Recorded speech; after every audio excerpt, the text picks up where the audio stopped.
Are you guys doing the white background or just the green screen? We're green screen and then replace it with something else. I thought we're in Tanzania. You're right, that's no green screen. That's the jungle. Isn't it magnificent? Okay. We are on location today. Well, actually, no, Kayla, where are we right now?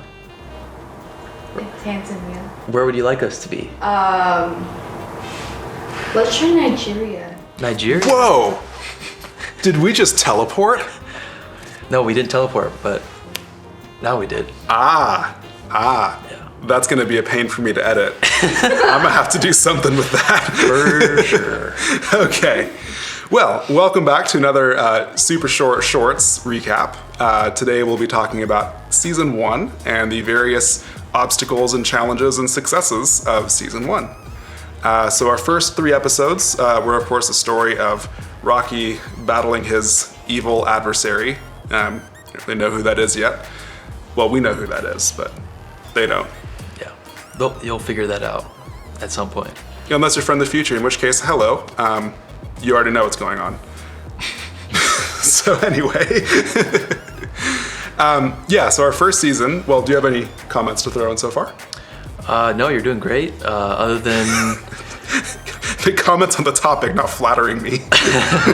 But as you'll see, essentially the season 1 is all about finding our way. So we go through plan A, didn't go so hot, try plan B, didn't go so hot again, and plan C was pretty good. Yeah, well, we don't really know how that ended yet. Yeah, so I mean... The acute viewers among you may notice a trend in the first 2 episodes. If you haven't, stop the video right now. Go watch season 1, because most of the people have no idea what we're talking about right now. Yeah, that's if you great have, advice. You might have some iota of what we're talking about. If you still don't, try rewatching and see what happens. Might take you up to 10 times. Took some friends of mine 10 times to actually understand what was going on. That's where about 30% of our YouTube views have come from. Just Rocky looping it for his friends over and over. So, on to the filmmaking process then, I guess. Yep, take it away, because I didn't film anything. Well, I just kind of... Well, you had a lot of ideas though. I had some ideas, sure. I mean, most of the plots were... Most of which your were shot ideas. down, as normal. I might have gotten 1 or 2 shots in there, but the rest were out of the ether. Pretty much. So, as we mentioned in our channel introduction, if you've seen that, if not, there's going to be a link. YouTubers do this, and I assume that they know where they're pointing at, so I'm just going to go for it. A link is going to be up there to... You like point on someone's face, and it just like... Yeah, there it is. sudden. It's within this. Where are we? Tanzania. It's within the Tanzanian. Nigeria. That's right, Nigeria. How could I be so silly? Reshoot this video. We're gonna have to reshoot this anyway. This is not going very well. Anywho, so our whole idea behind this was to limit ourselves to 1 piece of equipment to run the camera. So we were shooting this on the Ursa Mini Pro and on the GlideCam. So the whole thing that we're trying to do is kind of stretch our abilities with the tools that we have available and force ourselves into situations where we're limited to see how that inspires our creativity. So any filmmakers or photographers are probably familiar with the idea that shooting on prime lenses is better than shooting on zooms, because with a prime you have to think more about your shot rather than being able to sort of use your zoom as a cop-out to have some wiggle room with your composition. When you're shooting on a prime, you don't have any ability to zoom aside from physically moving the camera back and forth. And it forces you to think about that in a different way rather than having that quick fix by zooming the lens. So similarly, we did shoot this ironically on a zoom lens because that's the only stabilized lens I have, but we didn't zoom it at all during filming. And the tool that we chose to limit ourselves with was only GlideCam. So there's no tripods, no sliders, nothing else like that. And I think that went, generally speaking, quite well. It was personally my only 3rd time shooting on the GlideCam. I just got it a couple of weeks ago, and I've done some practicing with it. Recently shot a magic show with it. That was fun. We had a live camera roaming around on stage during the show. I'll probably cut in some footage here because that was fun. anyway, As long as it's legal to do so. well, I didn't sign anything. That's good. All right, have at it then. Yeah. Anyway, if not, we'll just be trendy and do jump cuts all over the place because that's what cool YouTubers do. Nice. Yeah. Well, let me jump into more of the acting side. I was Actually, I kind of want to finish up Oh, okay. one thought Okay. that I wasn't Okay. quite done with. Please. So, generally speaking, it went quite well. The one shot that I think really let that glide cam shine was in Plan B.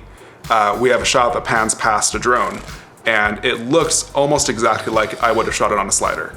And I don't think that is in any way my skill as a glide cam operator. I think that was 100% luck because I tried to do that shot again and I couldn't do it.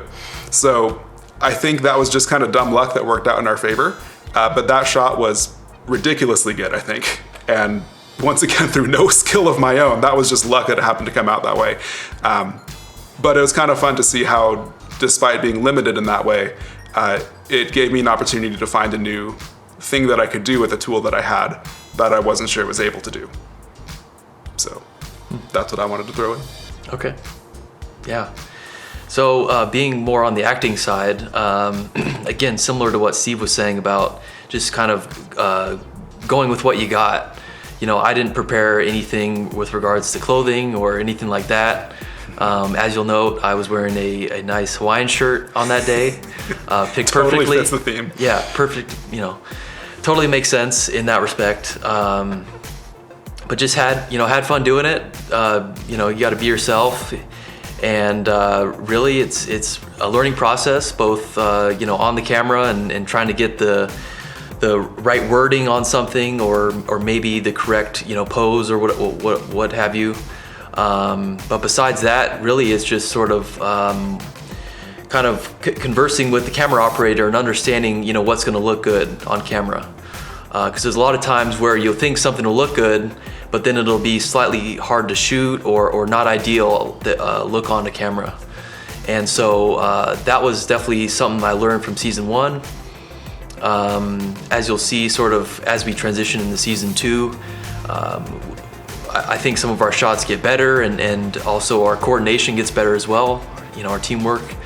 And you'll also see a few more friendly faces as well, instead of looking at you know, our faces, which you might get tired of it really quickly. So we'll wait and see. But yeah, it's been fun so far. You know, hopefully you guys will stay tuned. And Steve, any last words or any words of advice? Well, last words makes it sound a bit more dramatic than I think is really necessary. Okay. In conclusion for the video, however, I think for any aspiring filmmakers that are thinking about doing some video project and not sure what to do what we did and literally just show up with a camera and wing it. Because we had absolutely no idea what we were gonna make for anything that we've done, aside from grabbing a handful of products for our reviews. And even then, like the water bottle, the Hydro Flask, like that's just my water bottle. And we ran out of things to shoot that day, and I was like, I have my water bottle, let's shoot it. So we wrote that review in probably a minute, maybe? You wrote that one, I think.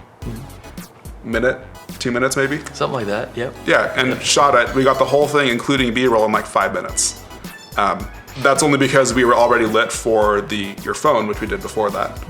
So all of our lights were already set up, but as far as getting the shot, 5 minutes. Yeah. So just grab a camera and start doing stuff. Even if it's pretty low production value, we're very fortunate to have access to equipment that we can do this at a medium to high level for YouTube. But I mean, I've been doing stuff like this with my friends in high school, where we would have literally like a point and shoot camera and then no lights at all, just the ambient lights in the house or something, and we'd shoot a terrible action movie in my kitchen.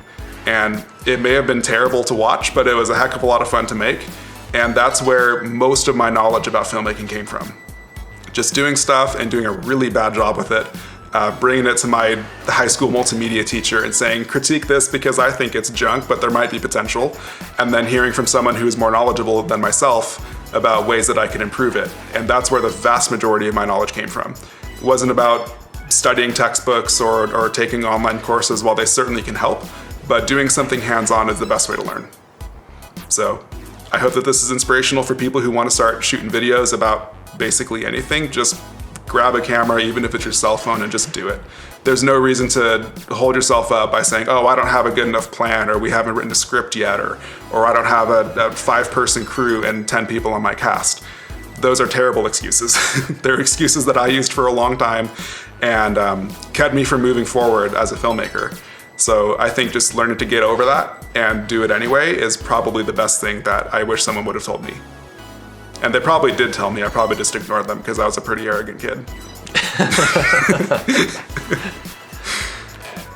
And with that, get out and shoot.